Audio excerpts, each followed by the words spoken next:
Hi, my name is Axel Hübel and I'm presenting on behalf of the international WarpX team. WarpX, although primarily developed at Berkeley Lab and collaborators in the Exascale Computing Project, has by now far outgrown the original developers around the lab. We have a large list of international contributors that contribute to the code and as well develop their own tools and applications based on it. First of all, I want to give you an overview of what WarpX is as of today and what you can do with it. WarpX is implementing the particle and cell loop for both the electrostatic and the electromagnetic pick loop. The algorithms that we implement are, besides the basic pick code for the fully kinetic solution for the electromagnetic part, also advanced algorithms such as boosted frame, spectral solvers, and research and development advanced algorithms such as mesh refinement and having embedded boundaries for accelerator modeling. Physics beyond the standard electromagnetic pick code also include things like ionization physics, Coulomb collisions, and QED processes.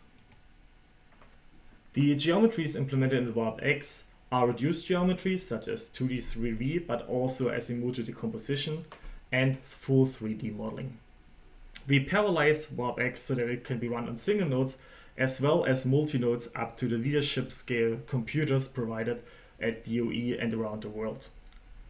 WarpX is furthermore accelerated on each computing node, either for GPUs, where we support as of today 3 different architectures and hardwares of GPUs from NVIDIA, AMD, and Intel, as well as CPU accelerated with threads and OpenMP. Furthermore, we implement scalable and parallel I/O routines, such as RDOS and OpenPMD in HDF5, as well as AMRX plot files and in situ diagnostics that give you immediately results such as the characteristics of your beams. If you want to know more about the advanced algorithms in WarpX, there will be 2 more presentations in this session by Eduardo and Olga. And furthermore, there will be an additional talk by Severin reporting on the HighPlace++ code. If you go to the recordings, yesterday, so on Wednesday, is a presentation by Sahel, who reports WarpX ion acceleration results in the magnetic vortex acceleration regime. I want to give you a quick overview about recent applications that were run with WarpX. On the top, you see 2 applications by our close collaborators from CEA, Henri and Luca, who presented recent papers using double boosted beams to probe with extreme intensities QED effects in overdense plasmas. One of the central research topics here at Berkeley Lab with the Bella Center is the research of plasma-based accelerators towards future colliders, as shown on the lower right. And what you see in the video here is a 5-stage accelerator. We recently ran a 10-stage accelerator and we continuously improve this and extend these chains. But there are also new applications of WarpX, such as pulsar modeling that you saw on the lower left. Independent of our research and shown here on the top left, also other groups validated the correctness of WarpX, such as the paper recently published here in Physics of Plasmas on the top left, which validated the correctness of WarpX against other codes for TNSA ion acceleration.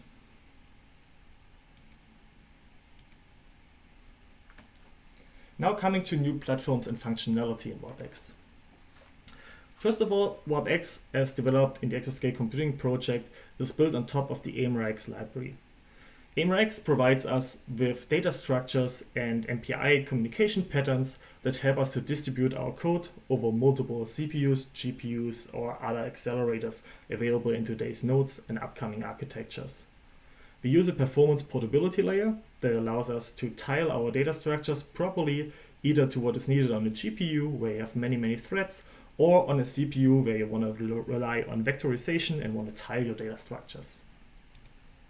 WarpX exhibits near ideal scaling, as it should be if you parallelize the pick code for weak scaling on the largest supercomputers currently available, such as the Summit one shown in the middle. And we are also running WarpX already on the next generation early access machines for Frontier. We are not yet able to share with you the latest results on the upcoming generation of hardware which is coming to Frontier, but we already are able to compile and run all functionality that we need for it, And the moment that these restrictions are lifted, we are happy to also share the hardware results and the exact particle push times with you. Nonetheless, we can already tell you how we solve this problem, and you can see, for example, in our open source repositories, how we implement this. So we use a single source programming model with AMRX, where we write the code once, and then the distributions that I showed you on the top left and the bottom left here are applied to compile the kernel, either for a CPU or a GPU or a different kind of GPU like Intel or AMD. So what we have is abstract, high-level parallel routines, and then we implement our physics into those, such as the particle push shown here. While implementing a particle in cell code on large-scale machines such as Summit shown in the one before, we realized that there are a couple of challenges that can be pretty limiting actually for applying particle in cell code to real-world applications. So for example, if you see the example on the top, what I showed here is the interaction of laser pulse with a planar hydrogen jet. And what we see here is the particles per cell as they migrate during the interaction, because we're basically piling up electrons and ions on top of the laser, on the front of the laser pulse. And what can simply happen is that a lot of particles just end up on a very few GPUs, and those are limiting our computations. So what we researched is how can we advance load balancing algorithms so that we can distribute our work properly over multiple GPUs, and how can we actually measure the cost that we need for that. So in the paper presented here, we advanced our domain, our load balancing schemes by using new cost functions that are suited directly for GPUs and can be used on not only NVIDIA but also on AMD and Intel GPUs. And with those, we were able to achieve significant speedups for cases like the one shown on top of here, compared to just doing a static load balancing from the initial distribution of a simulation.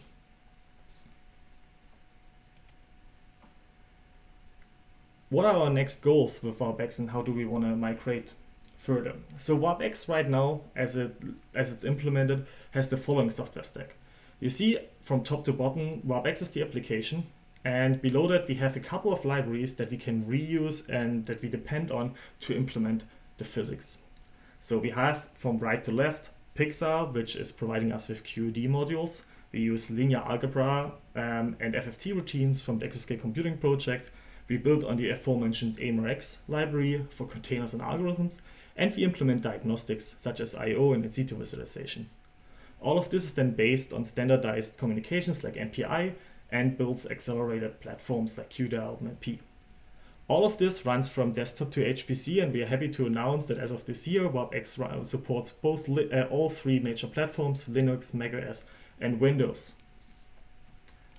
WarpX has furthermore already developed into multiple branched out projects that are Hypes and Artemis, which are reusing or re-implementing a couple of routines for specific algorithmic needs in close-by domain sciences. Our next steps are to improve the code sharing between these libraries by isolating out a library from WarpX that can share common code components for PIC and data interfaces. And for example, the next step will be to implement an accelerator code of ours on the same platform. As you can see, since the whole environment grew tremendously compared to earlier developments, we also renamed the acronym for BLAST, which is now the Beam, Plasma and Accelerator Simulation Toolkit, to reflect the tremendous contributions and collaborations that we have there, going way further than Berkeley Lab. On top of that, we provide to our codes and are working on extending those object-level Python bindings so that we can easily extend the codes from scripting languages, bind them to machine learning and AI interfaces, and have unified interfaces such as the Pygmy Python interface for particle accelerator modeling to make it easy for users to access different codes. We also standardize and develop scalable data models. And a challenge that we have here is that computing times and computing machines get more and more powerful, but I/O power is not. So what we did and what you see on the right hand side is that we're continuously working with experts from computer science, such as the Adios team, to increase output performance to really get the top notch of the parallel provided bandwidth of parallel file systems. We're also researching a field, and this is a recently accepted paper by my collaborator Franz Pöschl and Dresden at HCR, to actually go fully away from files and instead use data streaming pipelines to directly express our data analysis needs. With that, we can again get an additional speed up over just creating very fast I/O methods by never creating files at all, but directly analyzing them on the fly. And we researched recently also with collaborators at Oak Ridge data layout strategies and how they influence our bandwidth, not only for writing, but also for reading realistic application patterns as we use them in daily work when we analyze LPAs. How does this all reach you? Well, we go one step further and integrate this further for scientific productivity in analysis frameworks, and even write and integrate into graphical user interfaces, just as here the OpenPMD viewer shown on the top, but also a wide range of graphical user interfaces that can provide you with parallel data analysis needs and can make use of the research methods that I presented you beforehand. Last but not least, it's important for us to make this easily usable, installable, and modifiable in an open science approach. And that means for us, we share with everyone our full documentation, how to use and develop WarpX and how to modify it. All our source code, including all the tests that benchmark WarpX for correctness, as well as different platforms, are available and continuously run on the code. And there are one-line installers how to get WarpX on any platform that you want to run it, from Linux, macOS to Windows. With that, I would like to thank you for your attention, and please contact us for any questions.